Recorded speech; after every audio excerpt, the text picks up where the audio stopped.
Merci Hassan.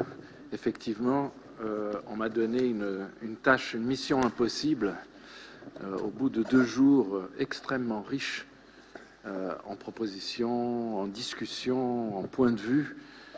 Il est très très difficile de faire une synthèse qui puisse rendre compte de tout ce qui a été dit.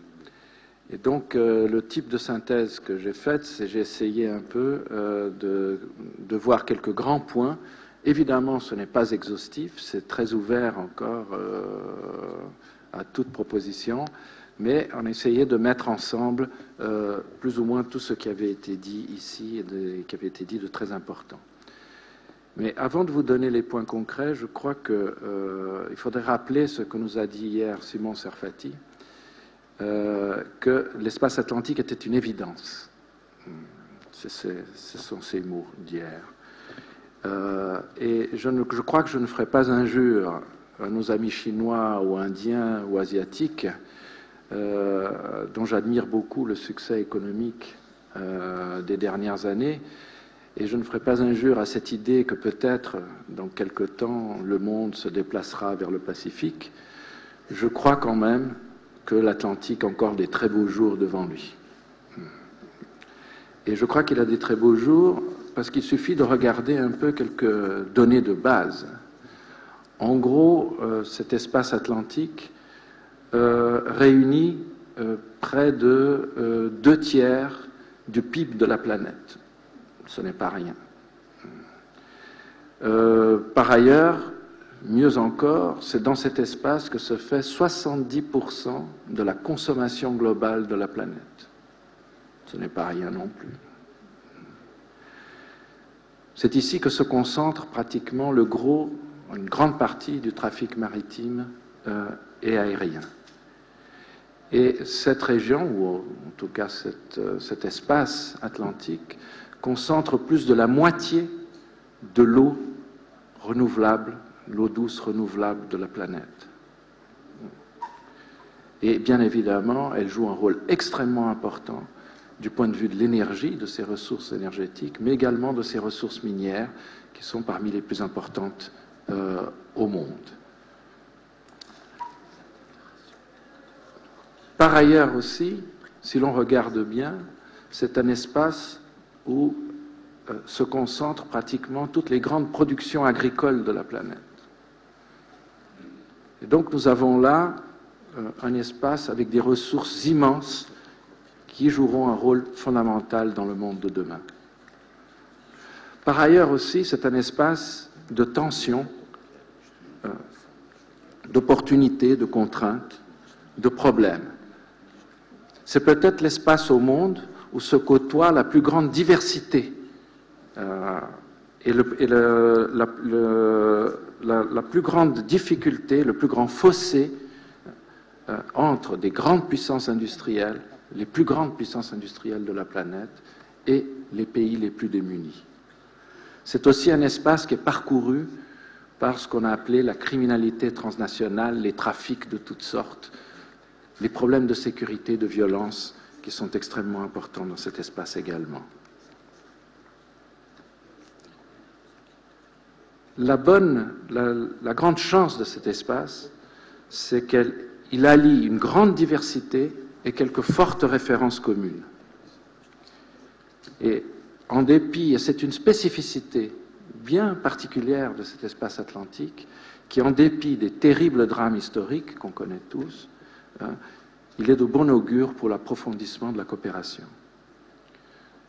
Donc je vais essayer de regrouper les propositions concrètes de coopération qui sont un peu sorties de ce forum, et je les ai regroupées en 8 grands points. Le premier point est l'océan lui-même, puisqu'on parle de l'Atlantique. Cet océan qui relie les différentes sociétés de ce bassin. Et nous avons pu dégager 3 dimensions pour des actions communes dans le domaine de l'océan. La première est la gestion et la réglementation des ressources naturelles, et en particulier halieutiques, de cet océan. Une première approche, d'ailleurs, pourrait être la mise en réseau et la coopération entre des laboratoires spécialisés pour un meilleur partage des connaissances sur ces questions-là. La deuxième dimension d'une action sur cet océan est l'organisation d'une réponse commune, mutualisée, à la menace posée par la criminalité transnationale, particulièrement le trafic de drogue, le trafic d'armes, le trafic d'êtres humains, ainsi que la piraterie qui commence à apparaître dans cet espace maritime atlantique. Et troisième dimension fondamentale, la protection et l'organisation régionale des activités économiques maritimes, la réglementation, la surveillance, le sauvetage en mer, etc., qui pourraient être mutualisés d'une manière rapide et intéressante. Le deuxième grand point de possibilité de coopération est l'énergie. L'énergie est un domaine clé de la coopération dans le domaine atlantique. J'ai dégagé 2 points principaux sur la question énergétique. Le premier serait d'assurer la sécurité de l'approvisionnement énergétique de l'espace atlantique grâce aux investissements dans la prospection et l'exploitation des hydrocarbures, particulièrement dans les zones offshore, et l'établissement, et je crois que c'est ça qui est très important, de flux d'approvisionnement dont les quantités et les prix seraient davantage prévisibles sur le moyen et le long terme. Donc une capacité de donner plus de prévisibilité à l'ensemble de ces flux d'hydrocarbures dans l'espace. Et deuxième élément, développer en commun les filières d'énergie renouvelable et soutenable grâce à des investissements, des transferts de technologies, quelque chose de très important qui est la standardisation des produits. Si nous arrivons dans l'espace atlantique à créer des standards communs, ces standards seront les standards universels. Et l'ouverture des marchés consommateurs. C'est absolument essentiel que pour le développement des énergies renouvelables, il y ait ouverture des grands marchés consommateurs pour que cela soit viable. Troisième élément, je crois, essentiel, l'agriculture. L'Amérique latine et l'Afrique représentent aujourd'hui les 2 dernières plus grandes frontières agricoles encore disponibles dans le monde. Par exemple, dans mon pays, le Brésil, il y a encore environ 100 à 150 millions d'hectares qui peuvent être mis en valeur hors forêt amazonienne. Dans ce même espace, nous avons l'Europe et les États-Unis, qui sont 2 grandes puissances agricoles établies, avec des niveaux de productivité extrêmement élevés, pas toujours soutenables d'ailleurs, mais ce sont 2 très grosses puissances agricoles. Donc dans l'ensemble de cet espace, de cette ère atlantique, nous avons quelque chose qui va déterminer, qui aura un impact déterminant sur les volumes et les prix des denrées alimentaires qui s'échangeront dans l'avenir sur le marché mondial.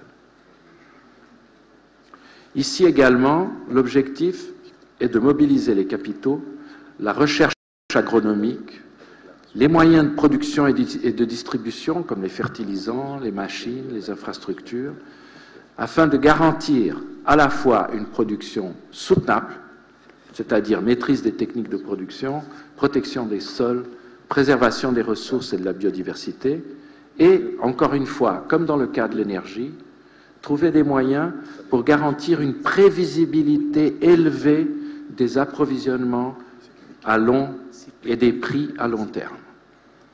L'un des grands problèmes que l'on a vécu avec cette crise récente a été justement cette espèce de grande variation des prix et des volumes sur les marchés internationaux, et le marché atlantique pourrait servir de base pour un peu modérer ce genre de choses. Quatrième élément, l'eau. Bien évidemment, le premier objectif en ce qui concerne l'eau est de garantir en priorité l'accès à l'eau des populations par des formules de gestion qui soient appropriées à cette ressource, comprises comme un bien public.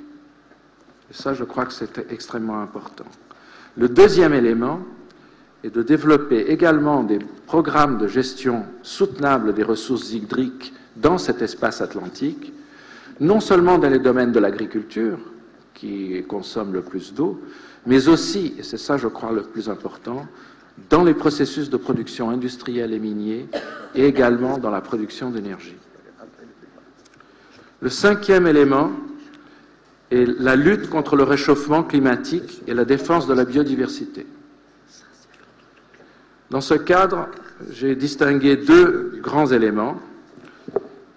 L'espace atlantique, tel qu'il existe aujourd'hui, comporte les deux plus grandes masses de forêts équatoriales de la planète. Et vous savez tous que la préservation de la forêt est aujourd'hui essentielle pour maintenir les équilibres climatiques.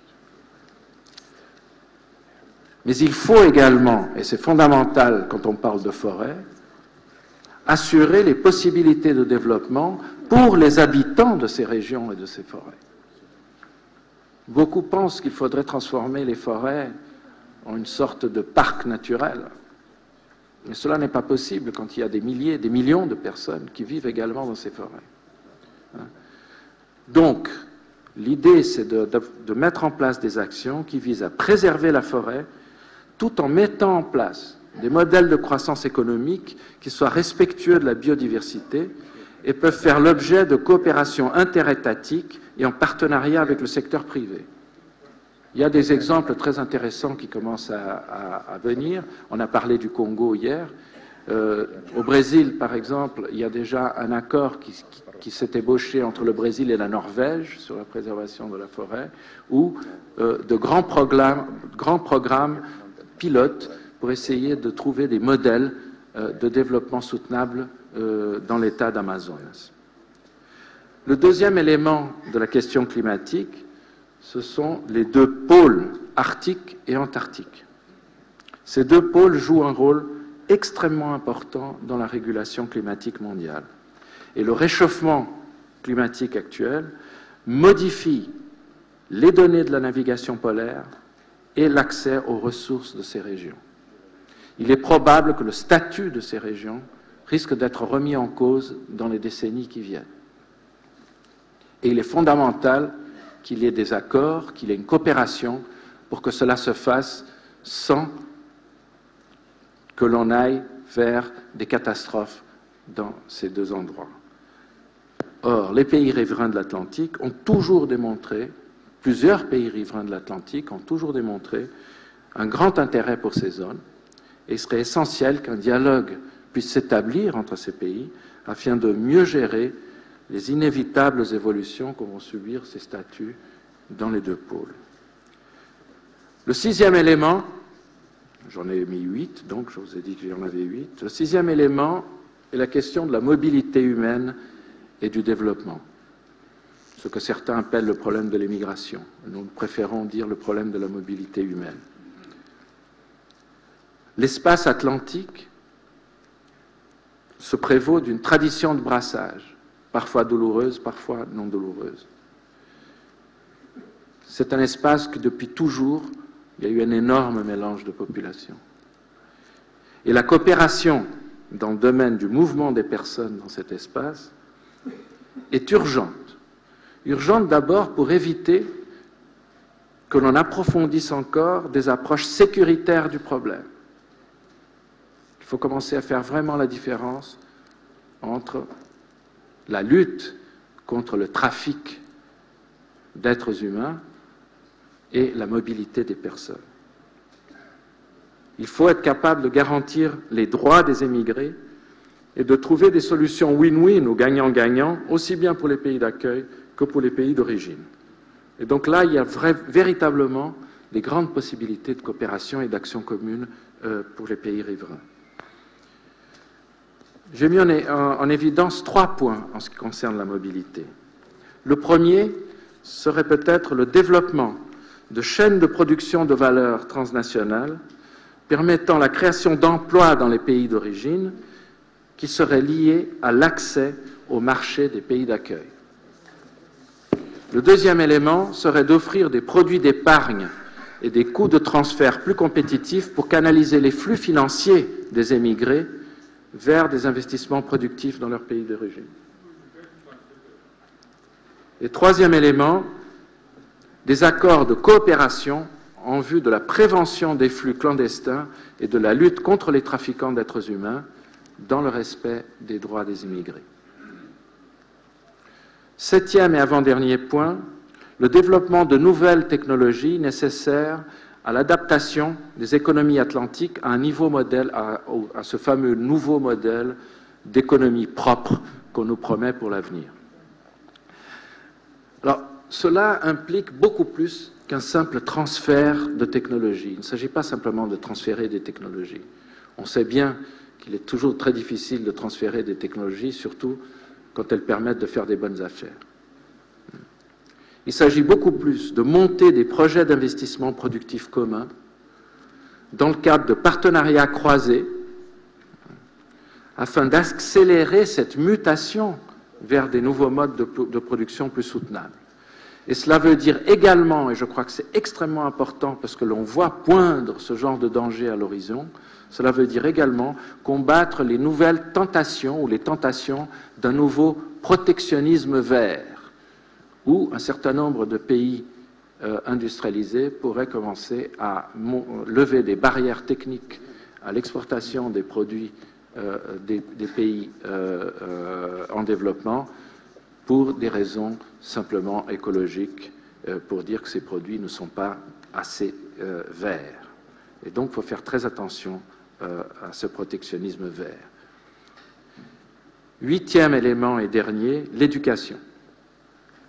L'éducation, dans le cadre de ce nouveau modèle économique plus écologique et soutenable qu'on nous promet, l'économie de la connaissance est devenue quelque chose d'absolument essentiel. Et donc, il est donc possible et nécessaire de développer des coopérations atlantiques dans le domaine de l'éducation en mettant en place des mécanismes qui favorisent beaucoup plus que ça ne l'est actuellement, la mobilité des étudiants et des enseignants et les coopérations entre universités et centres de recherche dans l'ère atlantique. Trois points se sont dégagés des discussions que nous avons eues aujourd'hui.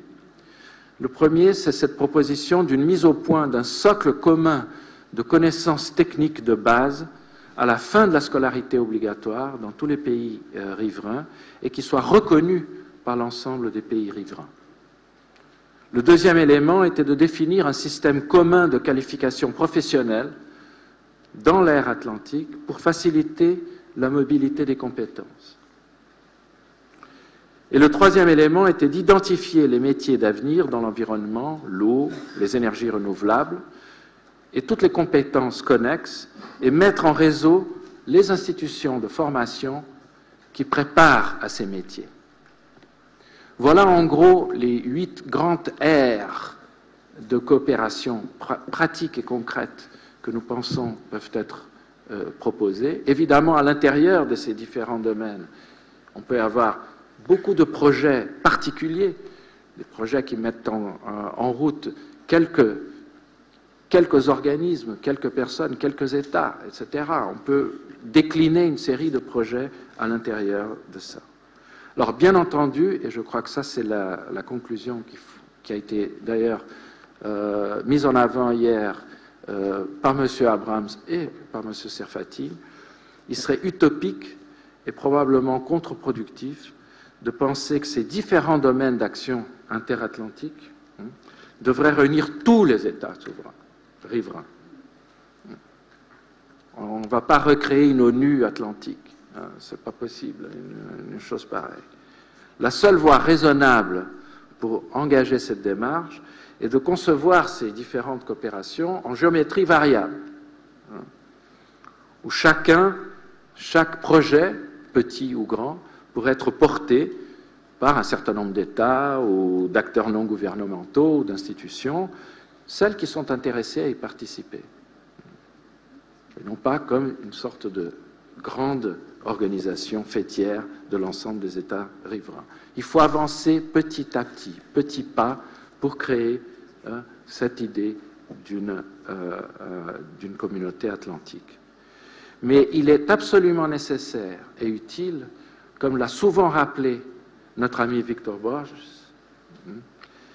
que pour développer cet esprit atlantique, chaque pouvoir local, chaque acteur gouvernemental de cet espace puisse intégrer cette dimension atlantique dans la manière de concevoir son action intérieure, dans la manière dont il conçoit lui-même, même ses politiques intérieures, essayer d'intégrer cette dimension, car c'est la meilleure manière pour peu à peu être capable de coopérer également d'un point de vue externe. Voilà en gros les quelques idées qu'on a réussi à mettre ensemble. Je sais que c'est impossible de mettre tout ce qui a été dit et toute la richesse qui a été donnée ici. Et j'espère que ça nous permettra un beau débat actuellement pour voir si l'on peut améliorer ou si cela vous convient. Merci beaucoup.